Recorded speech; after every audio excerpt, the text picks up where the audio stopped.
माँ, मुझे भक्ति दे, ज्ञान दे, वैराग्य दे। आज हम तंत्र से हटके स्वामी विवेकानंद के ऊपर चर्चा करेंगे। स्वामी विवेकानंद उन कुछ लोगों में आते हैं जो मेरे लिए गुरु समान हैं, और अगर आदि शंकराचार्य मुक्त नहीं होते तो मैं सचमुच मानता कि स्वामी विवेकानंद के रूप में उन्हीं का जन्म हुआ है सनातन धर्म की पुनर्स्थापना के लिए। उन पे रिसेंटली इस्कॉन के अमोघ लीला दास ने बहुत सारे एलिगेशंस लगाए नॉनवेज को लेकर, और यही सब अमोघ जी को ब्लेम नहीं कर सकते। इस्कॉन के फाउंडर श्रीला प्रभुपाद ने ही ये शुरू किया था। Vivekananda has no distinction of evil to anyone, all Brahma. उन्होंने विवेकानंद और रामकृष्ण को रास्कल्स बोला था। Just like Vivekananda, and many others now presently there is one Korapatri. Korapatri Vivekananda was actually rascal. He had no knowledge. तो इन सब पे भी थोड़ी बहुत बात करेंगे आज, क्योंकि 11 सितंबर है। 130 साल पहले आज के दिन ही स्वामी विवेकानंद ने पार्लियामेंट ऑफ रिलीजन शिकागो में स्पीच दिया था, और सनातन धर्म के इतिहास में एक नया चैप्टर खुला। Sisters and brothers of America,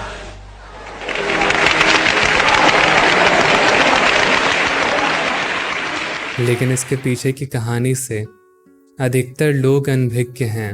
1893 के जुलाई अगस्त में पार्लियामेंट ऑफ रिलीजन होने वाला था, जहां विभिन्न धर्मों के अनुयायी अपने अपने धर्म के बारे में दुनिया को बताने आते। तभी स्वामी विवेकानंद बस एक सन्यासी थे जिनका कोई घर ना ठिकाना था। वो घर घर भीख मांग के खाते, लेकिन अपने ज्ञान और पर्सनालिटी के कारण खेतरी, रामनाथ और मैसूर के महाराजा से उनकी पहचान हुई, जिन्होंने अरेंजमेंट कराया उनके विदेश जाने का। लेकिन जब वो शिकागो पहुंचे तब वो अकेले थे, उनके पास बहुत कम पैसे थे। तब उन्हें बताया गया कि पार्लियामेंट ऑफ रिलीजन को सितंबर के पहले हफ्ते तक के लिए टाल दिया गया था, और तभी जुलाई ही था, और उन्हें बताया गया कि बिना एक वेरीफाइड ऑर्गेनाइजेशन के क्रेडेंशियल्स के उन्हें प्रतिनिधि के रूप में नहीं स्वीकार किया जाएगा, और अब रजिस्ट्रेशन के लिए बहुत देर हो गया था। It will begin on the 11th of September, sir. oh, In 2 months from now, if you're an authorized representative of a nation or society, then you'll be granted an opportunity to speak. इन सब की स्वामी जी को कोई आशंका नहीं थी। फिर किसी ने उन्हें बताया कि वो बॉस्टन चले जाएं, क्योंकि शिकागो महंगा शहर था। तो वो ट्रेन पे बैठे। ट्रेन पे उनकी मुलाकात एक महिला से हुई जो उनके गेरुआ वेश से अट्रैक्ट हुई। उनसे बात किया और उन्हें इनवाइट किया अपने घर पे। पैसे ना होने के कारण स्वामी जी ने एक्सेप्ट कर लिया, और वहाँ वो और लोगों से मिले, और ऐसे ही उनकी मुलाकात हार्वर्ड के प्रोफेसर राइट से हुई, जिन्होंने अपने कॉन्टेक्ट के माध्यम से उन्हें पार्लियामेंट ऑफ रिलीजन में रजिस्टर करवा दिया। प्रोफेसर ने उनसे कहा था कि स्वामी, आपसे आपकी योग्यता के बारे में पूछना, आपके क्रेडेंशियल्स पे सवाल उठाना, सूर्य से उसके चमकने के अधिकार पे सवाल उठाने जैसा है। फिर उन्होंने स्वामी जी का टिकट बुक कर दिया शिकागो के लिए। लेकिन मुश्किलें खत्म नहीं हुई थी। विवेकानंद को शिकागो ले जाने वाली ट्रेन देर शाम पहुंची, और दुर्भाग्यवश उन्हें प्रतिनिधियों के प्रभारी समिति का पता गलत बताया गया था। उन्हें नहीं पता था कि मदद के लिए कहाँ जाना है, और किसी ने भी इस अजीब वेश वाले विदेशी को जानकारी देने की जहमत नहीं उठाई। और यह स्टेशन शहर के एक ऐसे हिस्से में स्थित था जहां ज़्यादातर जर्मन ही रहते थे, जो अंग्रेज़ी को मुश्किल से समझ पाते थे। स्वामी जी को समझ आ गया था कि वह फंस चुके हैं। देर रात हो चुकी थी और उनके पास रात बिताने की भी जगह नहीं थी। उन्होंने एक मालगाड़ी का खाली टप्पा देखा और उसी में बिना भोजन और बिस्तर के रात बिताई।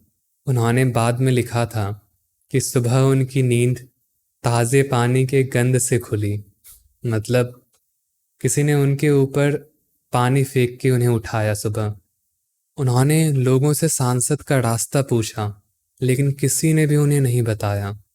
भूखे और थके हारे वह लोगों के दरवाज़ों को खटखटाते, लेकिन उनके नौकर, उन घरों के नौकर, उनसे अभद्र तरीके से व्यवहार करते। और उसी दिन उन्हें स्पीच देने जाना था। उनके कपड़े मैले कुचले हो चुके थे, उनके दाढ़ी और मूछ निकल आए थे और उनकी कोई भी सहायता नहीं कर रहा था। वो थक हार के फुटपाथ पे बैठ गए, लेकिन उनके साथ माँ काली थी। सामने एक घर की खिड़की पर उनकी नज़र पड़ी। घर की मालकिन ने उन्हें इशारे से बुलाया और स्वामी से पूछा कि क्या वह पार्लियामेंट ऑफ रिलीजन के प्रतिनिधि हैं। तो स्वामी जी ने उन्हें सब बताया और उस लेडी ने उन्हें नाश्ता दिया और उन्हें आराम करने दिया और उनका अच्छे से ख्याल रखा। फिर वह उनके साथ संसद के कार्यालय में गई और उन्हें हिंदू धर्म के प्रतिनिधि के रूप में सौहार्दपूर्वक स्वीकार किया गया और एक अच्छे घर में ठहराया गया। Swami Vivekananda one of the first monk थे जो भारत से अमेरिका गए और उन्होंने वहाँ ऐसा तहलका मचाया कि वो रॉक स्टार जैसे बन गए थे। लेकिन दुर्भाग्य था कि 1893 में उन्होंने अमेरिका में अपनी पहली स्पीच दी और ठीक उसके 9 साल के बाद 1902 में उनका डेथ हो गया। उन्होंने एक भूख जगा दी थी विदेश में।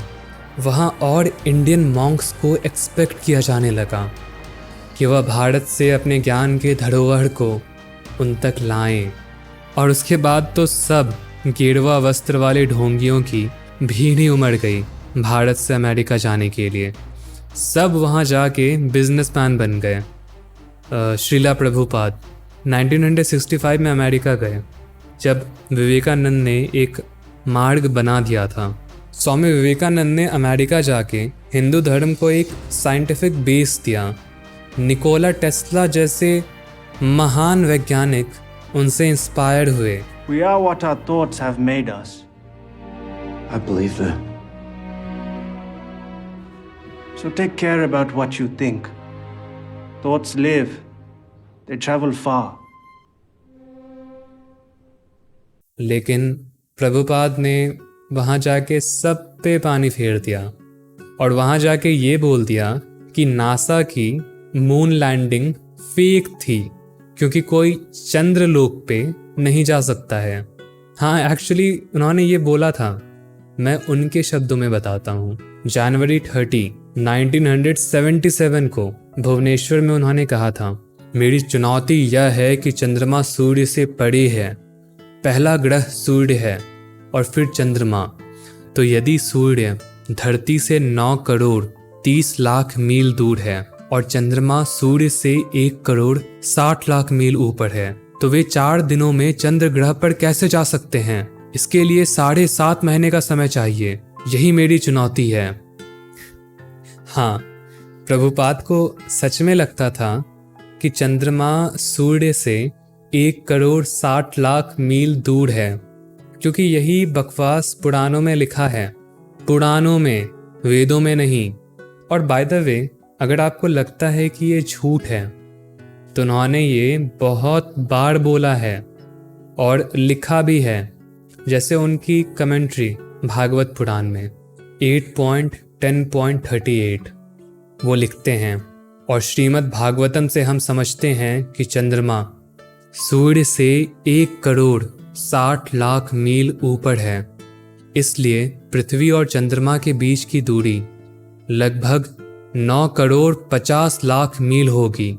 तो यदि कोई स्पेस कैप्सूल 18,000 मील प्रति घंटे की गति से यात्रा कर रहा है तो वह 4 दिनों में चंद्रमा तक कैसे पहुंच सकता है? उस गति से चंद्रमा पर जाने में कम से कम 7 महीने लगेंगे। इसीलिए यह असंभव है कि चंद्रमा की सैर पर गया कोई अंतरिक्ष कैप्सूल 4 दिनों में चंद्रमा तक पहुंच जाए। हाँ, ये भागवत पुराण में वास्तव में लिखा है कि चंद्रमा और धरती के बीच का डिस्टेंस 9,50,00,000 मील है। वास्तव में चंद्रमा और धरती की दूरी लगभग 2,38,855 मील है और ये लोग भागवत पुराण को वेदों से भी सुपीरियर बताते हैं। और हाँ, इनके अकॉर्डिंग सूर्य धरती से अधिक पास है चंद्रमा के कंपैरिजन में। और अभी भी कई सारे स्कोनाइट्स वैष्णव, उन्हें मैं वैष्णव भी नहीं कहना चाहता, वो ये मानते हैं कि रिसेंटली जो चंद्रयान 3 वाली मून लैंडिंग हुई थी वो भी फेक है। खैर, उनके इन मूर्खताओं को हम इस सेशन में डिस्कस नहीं करेंगे। मुझे कई सारे सवाल आए थे स्वामी विवेकानंद के मीट खाने के ऊपर, जिसे मैं संक्षिप्त में अपने दूसरे चैनल पे समझाऊंगा। अभी आप केवल इतना जान लें कि वो उनकी चॉइस नहीं थी, वह उनकी मजबूरी थी। उन्होंने कई रातें बिना भोजन किए बिताई। एक बार उन्होंने लिखा था अपने एक मित्र को कि मैं क्या खाता हूँ, ये चुनने की मेरे पास स्वतंत्रता नहीं है। मुझे जो दे दिया जाता है मैं खा लेता हूँ। अगर मेरे पास आज़ादी होती तो मैं कभी ये सब नहीं खाता।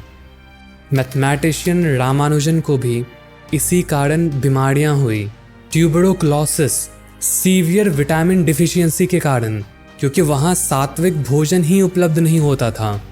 और इसी कारण सिर्फ 32 की उम्र में उनकी डेथ हो गई। स्वामी जी की मृत्यु भी अमेरिका जाने के 9 साल के बाद ही हो गई। वो तो इनके आने के बाद, जब अंग्रेज़ों को हिंदू धर्म की नीड फील हुई, तब हमारी फूड चॉइसेस की रिस्पेक्ट की जाने लगी। तो ये मूर्खों वाले एलिगेशंस जो अमोघ लीलादास और श्रीला प्रभुपाद स्वामी विवेकानंद पे लगाते हैं, ये मुझे ये सोचने पे मजबूर कर देता है कि इन्हें हक किसने दिया सनातन धर्म के आचार्य बनने का। खैर, आज के लिए बस इतना ही। ओम नमः शिवाय।